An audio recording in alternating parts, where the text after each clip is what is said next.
So with the brand new game Pokemon Legends ZA being announced today, I actually wanted to talk about something that I've seen go through the Twitter space, but then also something that I really thought about when I saw we're getting a new Legends game and we're going back to Kalos of all places and not the rumored Pokemon Legends Unova or Pokemon Legends Johto. And it's whether or not Pokemon Legends ZA is a sequel game to Pokemon Legends Arceus and not a brand new entry entirely. Now, let's just preface this is literally just a theory. But if you remember in Pokemon Legends Arceus, in the very beginning of the game, our male character is talking to Arceus and he is wearing a shirt. Now, this shirt is actually native to Kalos, meaning that our main character was taken from the Kalos region and put into the Hisui region by Arceus. Now, the ending of Pokemon Legends Arceus was rather ambiguous. You never really know what could have happened afterwards. But let's just say Arceus sent our main character back and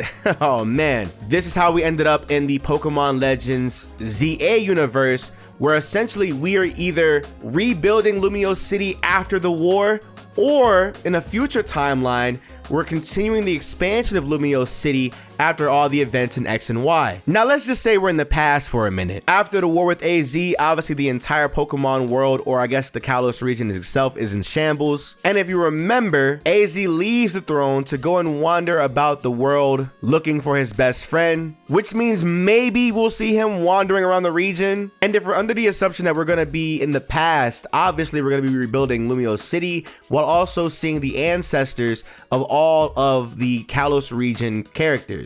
And I would say it's safe to assume that we're going to be seeing Lysander's great-great-great-great-great-grandfather and see how he steps up and kind of like takes control over the region now that it's in its repairing stages. I'm going to assume we're also going to be seeing another Sycamore, Diantha's grandparents, even our rivals. But if we're in the future, that would mean that we are going to be continuing on the exploration of the Kalos region. Because if you don't know, not only is the power plant still kind of like obsolete since the events of the game, but we still have an entire southern region that we have yet to go to. But let's continue onward from the past, because I really do think a lot of people are underestimating how much lore Kalos actually has, because there are still some Pokemon that we have no idea about, like Volcanion and his ties to the southern part of the Kalos region, or Hoopa, who only literally got, I guess, referenced in Oris and had like a movie. That was really it. And obviously AZ's Floette, who has yet to be released to the public as of right now. Now, just like Shaman and Darkrai and Legends Arceus, hopefully they're able to make events out for these three Pokemon. Maybe AZ's Floette gets captured and we have to like save it, and AZ sees his friend is still alive, but he just runs away from him. Maybe Volcanion invades the northern part of Kalos, or we go to the southern part of Kalos to calm it down. And maybe they add more lore to Hoopa, who, as we've seen in other mediums, is able to do a whole bunch of things with his portal rings. Maybe they can have a quest that explains why Zygarde is only in its 50% form when we see him in X and Y. And just like in Legends Arceus, how you collect the Spiritomb orbs, you collect the Zygarde cores and cells to bring it back to its full power. Or let's just say Zygarde is the villain Pokemon of the game, and whoever is abusing his power,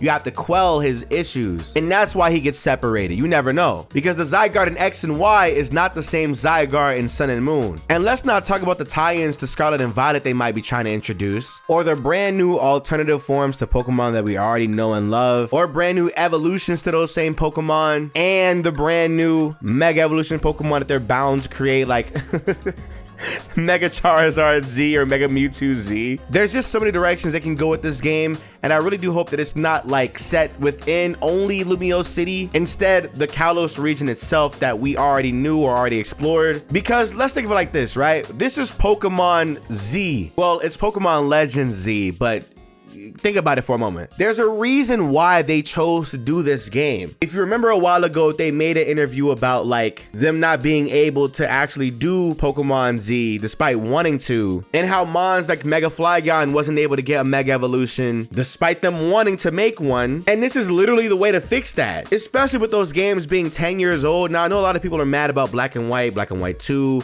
or Johto. I understand. Listen, this is not a remake. This is a sequel game or a new game entirely. So we can still probably get our remakes somewhere. You know, this isn't the first time they released a game right after another one. But let me know in the comment section below how you guys feel about the potential of Pokemon Legends ZA being a sequel or a brand new game entirely. Which one do you guys much rather? And from a lore perspective, how do you think it would make sense in your head? But then also while you're down there, make sure to let me know what are some Pokemon that you wish got a Mega Evolution in this game. And I'll see you all in the comments. It's Pokemon season, baby.